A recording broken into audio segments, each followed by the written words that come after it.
What you're about to see is an episode of Comedy After Dark. This was a TV show that aired in Connecticut 1992 to 1994 and starred high school friends. There was no high definition then. We shot the show on VHS tape. The old tapes broke down over time, leaving some episodes with poor video quality.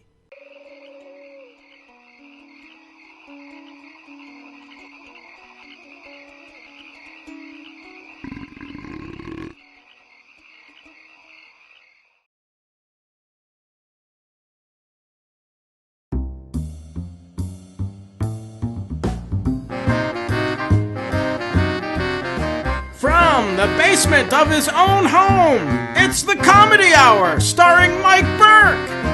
And now, here he is, the man you've been waiting for, Mike Burke!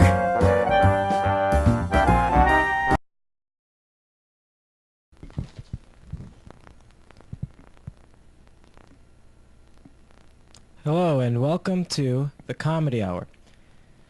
Okay, you're finding something unusual here. It says recorded October 1998, and you're seeing me, and this is not the same person who was hosting the show back in 1992. No, it was Mike Burke, the other guy. Okay, let me explain what happened. We filmed show number 12 in August 1992. I do remember some stuff about it. We had phone calls. We did Siskel and Ebert. I think the same episode we called Tony Palmieri, who had stiffed us on the Talent Night show.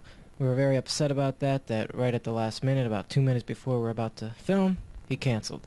And so we called him up, embarrassed him on television, all that kind of crap.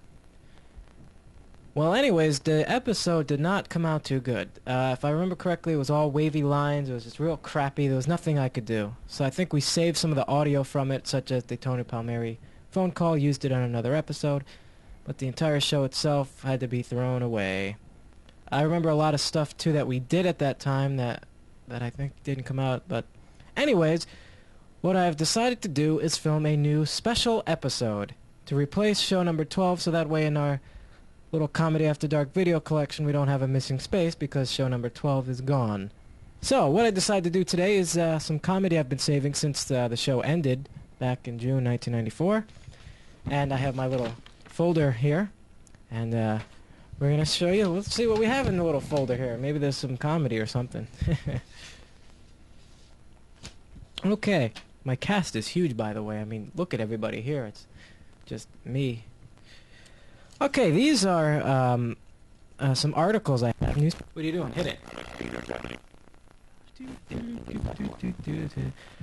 Okay. Enough of that crap of me talking over there because, well, quite frankly, it's boring. This here, as you can see, is January 5th, 2000. You want to hit that little button there? Good. Hit it. There we go. Come on. Okay, she's having trouble there. I'm going to get up here and do it myself. Alright, there we go. Okay. This is show number 12, the lost episode, Comedy After Dark. What happened was we lost the footage of the tape. Didn't really lose it, it just looked like hell. It came out, what are you doing? It came out bad, and was all screwed up. The sound was bad, it looked bad, so there is no show. The stuff had to go. So this is show number 12, and what I decided to do is show you some jokes I've been saving here, and film a few new skits for our little show. So here we have some jokes. These are actual jokes here, as you could see. This, I got this little camera light here, and it just sucks. I think it's going out. Probably needs a charge. Got to run all my own equipment here today, because it's just two people doing this little show. So just a moment. It's so much better. We could actually probably just switch that light off there. Yeah, we don't need it. Now that looks good. Now I look downright sexy. You know all the women want me. You know it. So these are from the oatmeal things, little things here, and I don't really need to show it to you, but I'm going to read it for you. These are really stupid. I don't know who the hell writes these, but, well, look at this here. They're called yackers. Like, yackers. It almost sounds like something that, well, like you're going to throw up, like, yackers! Oh, I got the yackers! Oh!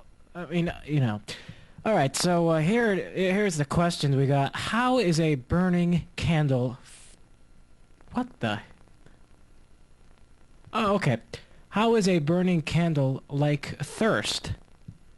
How is a burning candle like thirst? Well, the answer to that question is a bit of water ends both of them. A bit of water ends both of them. Do you get it? Am I even looking at the camera lens? Am I looking at the light? That light is above the camera, and I'm looking at that light as if it's the camera lens. Because it almost looks like it. I'm sorry, I wasn't even looking at the camera here. Alright. Question number 2. What kind of bow can't be tied? What kind of bow can't be tied? Well, the answer to that question is... a rainbow.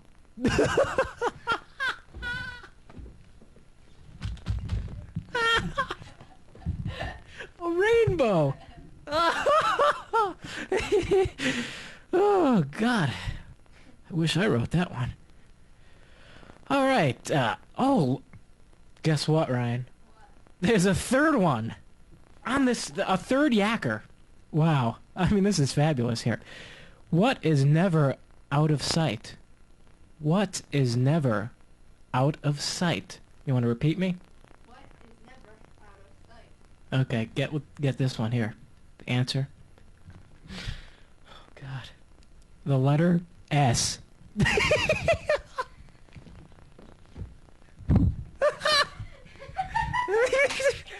What is never out of sight? The letter S.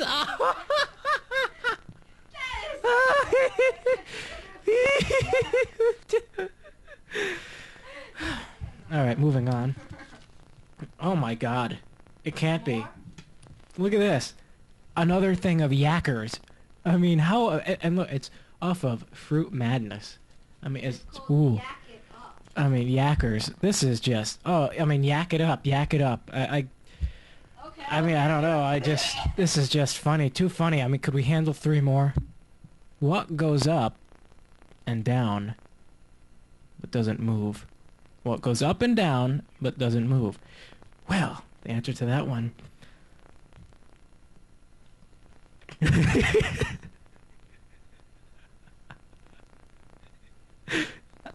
guess. A seesaw? No. What goes up and down but doesn't move? Staircase. Oh, God. Whew, too much for me to take. Oh, look, okay.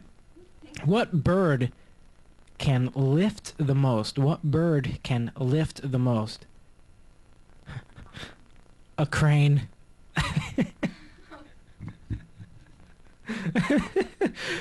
Oh, good golly.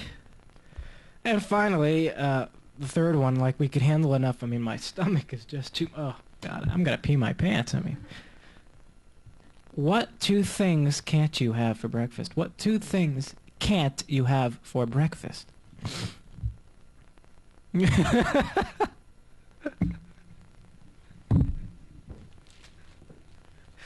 The answer is lunch and dinner. Oh, there I go. I just peed my pants. Oh, jeez. Oh, jeez. I just peed my pants. I'm gonna have lunch and dinner with my breakfast. Oh, God. Oh, I can't stop peeing my pants here. All right. That's enough of that. All right. This one we're going to actually need a close-up on the camera. This is an actual newspaper article I found in the newspaper, in North Branford's own newspaper, Totucket Times. It is just hilarious. You want to see if you can get a close-up on that one there? Alright, look at this here. The focus just sucks on this camera. Hello, right here, over here. Come on, can't you see this? There we go, come on. Oh, there we go, look at this. All black housecoat with distinctive yellow eyes, very friendly. Need to find the owners. Do you know those housecoats make great pets? I mean, they really do. I mean, I had one for quite a while, and you know, they do have those distinctive yellow eyes. But I tell you one thing about a house coat, which makes them great pets. You can actually wear them when you leave your house. You don't need a leash. That's what's just fabulous about it. I mean, I've never doing. I mean, that's an actual article. All right, people, please stop with the laughing. I mean, come on. I'm trying to do a show here. I mean, I don't mind you laughing. You're supposed to, but all right. This here is also that I actually did this on the show, but I'm thinking of sending this one to Jay Leno along with that other one. You want to get a close up on this, and this is in the previous North Branford newspaper, which was under a different name. Learn to speak English. I want you to think about this a little bit at home. Learn to speak English. I mean, are you thinking about it? Learn to speak English, really. If you can't speak English, how the hell are you going to read this? I mean, if I don't know how to speak English, I'm not... Look at this. North Branford Adult Education... I don't know what I'm doing here. I just... Sorry. It's been a while. Learn to speak English. North Branford Adult Education will offer a 10-week course in English and a second language. As a second language. Classes will be held at North Branford High School on Monday evenings beginning September 21st. If English is not your first or native language, you can improve your ability to read, write, and speak English. You know, call me crazy, but if you can't speak English and you don't know how to read it, then how the hell are you going to read this goddamn article? I mean, really. Is it somehow you have slightest skills to read this? I just don't know. It's just bizarre. I saved it, but it's stupid. Alright, this here is another very interesting photo. I mean, this is, once again, right from a newspaper. I think this one's actually from the Register, but maybe not. I don't know. It's just, this is the funniest damn thing. I mean, I would like to introduce you to the Girl Scouts. And they're doing what the newspaper is calling the Girl Scouts Hop. Let's take a look at this here. Look at that. Here are the Girl Scouts. Look at them, huh? Yeah, I think this one here, she's really cute, you know? That beard, you know? I mean, this one here, I mean, this is the Girl Scout troop here. Great, isn't it? Alright, back it up there. Thanks. I don't even know if these jokes are working or if you're laughing because I have no audience here. It's just me and behind my desk. That's it. And Ryan over there. And if she was laughing, you couldn't hear her anyways. Okay. You probably heard of these things. They have comic books that are X-rated. And in these comic books, they have, drawings of women with nothing on and doing strange things and guys using their schlongs as swords and, stuff like that. So this one here, I saw an advertisement for one, and I cut this out. Call me crazy, but does this not look like Sandra Bullock? Just want to get a close-up of that. Does that not look like Sandra Bullock? You know what I'm saying? Doesn't it? Yeah. Alright. Finally. This here, I've been saving this joke since 1995, and we are filming this in the year 2000. Wow. Isn't that amazing? And this original episode of the show was recorded in the summer of 1992. So it's nice that after all these years I can go back to that show to finish it. Alright. Look at this here. This is from a company that I've bought a lot of things from them, and including the VCR that's recording this show. But this here is an actual letter I received from Finger Hut. You see that right there? Okay. We are pleased to inform you that you were confirmed as a winner in our October 2nd, 1995 prize selection. The address is here, but this address no longer exists for me, so if you're copying it down to write to me, it's not going to work. I don't use that address anymore. Look at this. Mr. Burke. Okay, well, you don't need to see what I'm going to read you. I'll just read it here. You could just look at my pretty face. Dear Mr. Burke, to receive your guaranteed prize, please complete the enclosed official prize claim entry form and return it in the envelope provided. Your guarantee prize is absolutely free and will be shipped to your North Branford home in the next few weeks. In addition to being a guaranteed prize winner, you are also eligible to win one of over 5,000 cash prizes in our sweepstakes. Wow. Oh, I'm excited. I mean, I won. I definitely won something out of this. including a top prize of $5 million. Oh, wow. Payable, 120, blah, blah, blah, whatever. Entry number, whatever, has been assigned exclusively to you, and will automatically be entered for the sweepstakes, cash, whatever, blah, blah, blah, blah, blah. What's more? I hate when people do that. What's more, Mr. Burke? I hate that. I don't know why. Why can't they just say, and guess what? There's more. What's more? Bunch of bull. If you're one of the fastest to respond from Connecticut, you can claim a overstock VCR, blah, blah, blah, whatever. Continue going on here, blah, blah, blah, blah, blah, blah, blah, blah, blah. All right. So basically, congratulations on winning your guaranteed prize. Okay, I'm excited now. I'm reading this, I'm like, wow, I actually won something. My God, maybe it's like $1,000, or maybe it's, wow, it could be anything. Maybe a new TV, something great. I can't wait. So a few weeks later, I get this package in the mail, and it says prize office, or whatever they call it, prize distribution center. But the package is pretty much, it looks just like this letter. It comes just like this. I'm like, well, this is my prize. Maybe it's a check, $1,000 check or something. So I open it up. It's like this. And there's my prize. It's sitting right here. Excuse me, I'm drinking all day. But my prize is right here inside this envelope. Oh, my God. And I open it up, and I'm looking at it. Basically, I don't know what the hell it is. I'm looking at it, and... well, let me just show you what I got. This is my guaranteed prize, which I actually had to write a claim report with all my information to make sure I'm who I am. So this prize doesn't get into the wrong hands, because it's that special. Here's my prize. This is my prize. What the hell is this? What the hell is it? This is my prize. This is what I had to write. I had to waste my freaking stamp so I can get this? They just could have sent it to me. Why did I have to sign some goddamn claim form? And what the hell is a goddamn letter this bigger than the actual prize? This paper probably costs more than this prize does. They had to put look at the size of that look at this whole paper. Look at the size of that. This is to tell me that I've won this goddamn prize. And I don't even know what the hell it is. I've been holding on to it for like 5 years, and I have not a clue as to what the hell this prize is. I think I know what it is. Frames. You put on It's a goddamn refrigerator magnet that you put your picture in. What the hell do I want my picture on my fucking... Ooh. Good thing this... sorry. Good thing this is not going on TV, maybe. What do I need a frame? I don't want to hang my picture up with a freaking frame. This is my prize, though. I could have made this myself. All right. That's a few of the business I wanted to get out of.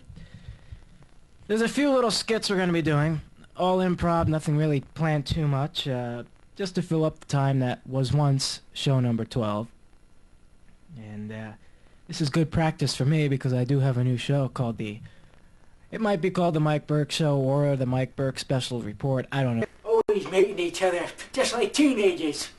And then you pop out a baby and you're a mother at the age of 5, you miserable bastards.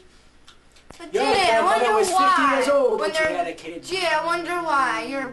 You got your daughters that go out at like age 14. Look at how stupid you are. You don't even know what you're talking about, you miserable, ungrateful little shit. Don't get that. I don't know what I'm talking about. Miserable punk. Go get my slippers. And get my newspapers. Oh, what the hell is that? It's my friends. Miserable, ungrateful. More than I can say for you. You sit in this house all day and complain. Is that TV on there? Look at this. And your damn friends. Bunch of kids talking about sex. Sex is for evil people. Yeah, miserable kids. All you teenagers are evil. You miserable punks. Yeah. When I... Chestnuts roasting on an open fire. Okay. You want to move the camera up there? I'm not even... Oh, here we are. All right, that was interesting. To be honest with you, I couldn't go all the way with that because my family's here, and I don't want to be yelling like an old man, and my jaw was actually hurting from looking like this. All right. We are coming up now on the end of the show. We got a few more things to do here. On the last episode of Comedy After Dark, our 100th show, the way I wanted to end it was to show the empty basement of where the show once was filmed. And we achieved that. But what happened was in editing the 100th show, the 100th show was actually 2 hours long, bigger than I thought, so I could not fit this piece in it. And I'll tell you the story while I show you this footage. But this is... Okay, well, you see, the story goes that on June 25th, 1994, we filmed our 100th episode. Now, I wanted to save all these pieces. That's Carl destroying the desk. But I wanted to save the set because I thought, you know, maybe one day I could rebuild it and be like kind of a cool thing to have, especially if I became a celebrity, to still have the set from the show. But I figured that I'd be collecting junk. I'd have all this crap I'd have to carry around for me wherever I went. And this particular week, I actually was moving out of my house. That's one of the reasons why the show ended. And I was also graduating from high school. So the best thing to do... Uh-oh, what was that? A little glitch there in the tape. But the best thing to do would be to get rid of the set. And Carl really wanted to do this. Mike, could we do it? Are we ready? Is the show over yet? Could we destroy the set? Could we? Huh? That's actually the way he talked, too, back then. Can I do it? Mike, can I destroy the set? And so he took my hammer, and he went nuts. And I videotaped it. And he wanted to destroy the set himself. We did save a few parts of the desk. Like, if you just notice on the desk, you'll see one tile just sitting there untouched, because we actually saved that, and I still have it, actually. But that was actually, those handprints were from this first set, actually. The first time we started the show. I was painting and got paint in my hand, so I thought, I put my handprints on there. That's the tile, actually, that I saved right there. That hole is where the microphone was, and you could still see the egg on the top of the desk. That was from a bit we did earlier on the show. But after the show had ended, the place was cleared out. We trashed everything. The basement was totally empty, and it was actually kind of funny because this was for the first time since 1990. The basement was a basement, and not the studio where my show was. You see, in 1990, what I did was we had this kitchen countertop, which was actually a mistake the company who built it made when they were building our house, so they just threw it in the backyard. So we just had it out there. We used it for maybe like a bench top or whatever. But I kept looking at part of that cabin and that countertop, and I thought, you know, I could turn that into like a talk show desk. And then I kind of got the idea to build this talk show desk in this little miniature studio right in the basement, kind of like a joke. And it wouldn't really be, a real set or anything. It'd just be just a little thing, because I was really into the talk shows at this time, and Dave Letterman and Johnny Carson and all them. So I built it. Well, needless to say, in 1992, that set became a real thing and became the set of my new show, which was originally titled The Comedy Hour, and then eventually became Comedy After Dark. So, when all this crap, all that mess now that you could see right there, which is what once was my show, when all that was gone and the basement was empty, it was a very strange feeling. And it was the first time the basement had been empty since the show began and since that desk was there.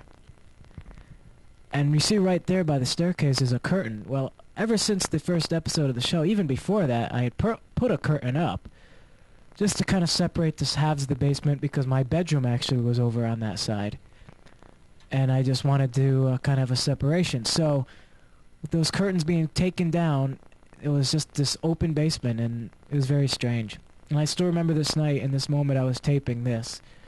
Carl had left, I was there by myself, and seeing the basement that dark, I could almost hear the echoes of our past shows, the voice of the cast members and the people that were my friends for over 2 years. And it was very strange, and that's probably the only time I really felt felt the end. Because the rest of the week I really didn't have time to think about it because I was moving, graduated. But this was the only time I could really feel the show ending, and to suddenly see nothing there, and to just know of all the things that went on there, all the good times I had, all the great moments, the great friends, the great people I met, and an experience that I'll never forget and that actually shaped my life and made me who I am. And those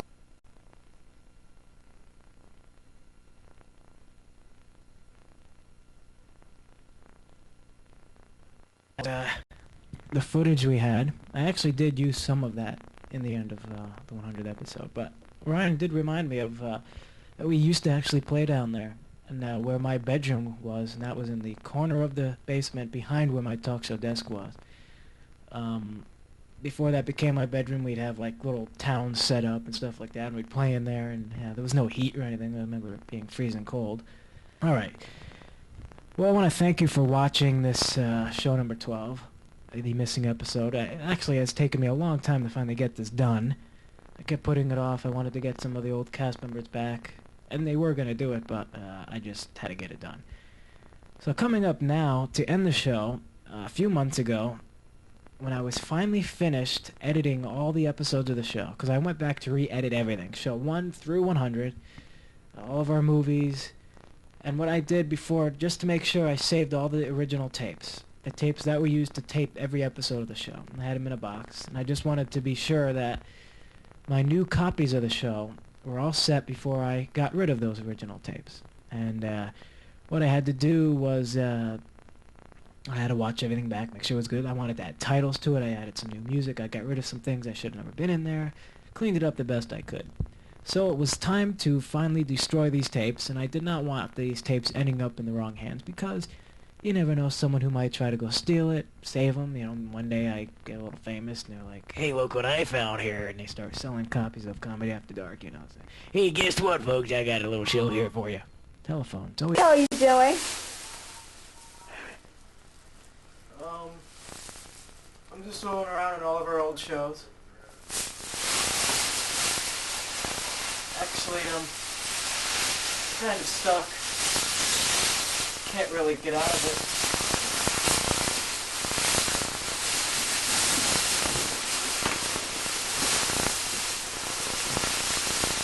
As you can see, he's quite busy. If you want to hang around, you can. As you know, I went back and re-edited all the old shows, and well, I had to get rid of them somehow, so I went and destroyed all the tapes, but unfortunately I seem to have gotten stuck in them. Just when I thought it was out, they pulled me back in. This is no joke. He is literally stuck in all this film. Don't get hurt there, Mike.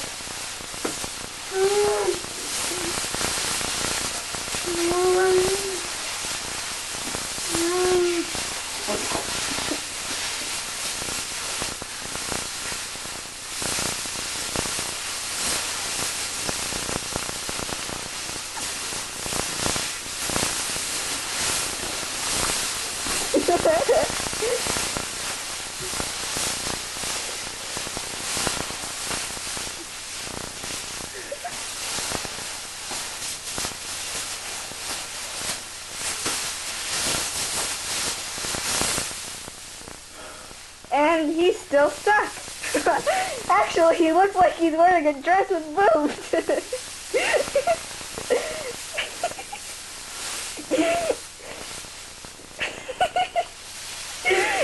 And as you can see, his boobs were hanging. And he's Still taping this? Yeah. He's made it out, and look at a big pile. I'm surprised he hasn't put it on top of his head and made pretend he had a big afro. I guess I was wrong. I guess he did do the afro look. The afro look with the long ponytail. What's up, bro?